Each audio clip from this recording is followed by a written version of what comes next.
Hello, we are the Lamatons of Barlig.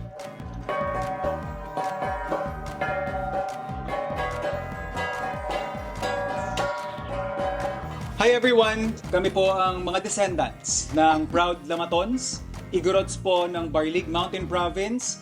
And ito na yung kasama natin yung mga younger generations ng aming community. For me, it was really a big opportunity kasi syempre madami pong nag-aasam na sumali dito, and for us, it's already an opportunity to be here. We gladly took it kasi when does this kind of opportunity nga naman comes in everyone's life, sa amin baka iisa lang, kaya syempre we gladly took it. Any chance that we can showcase yung ating proud heritage as Igorots, ang dami-dami nating mga IP sa Pilipinas. So, I guess in behalf of all the IP groups, nandito kami para ipakita yung parang medyo nakakalimutan na natin kaunti na unang-una yung kasuotan natin and yung iba pang mga katangian ng mga katutubong Pilipino.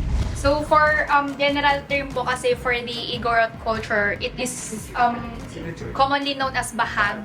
Pero in our own dialect, it is called furpus.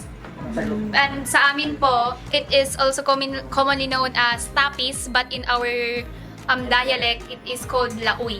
Message naman namin para dun sa aming mga katunggali ngayong gabi, good luck!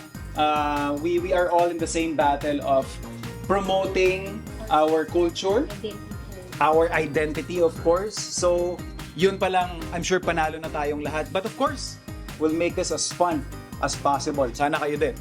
So, ang may nakita ko at uwan. So, piyon niyo siya kami as Family Feud. Yes!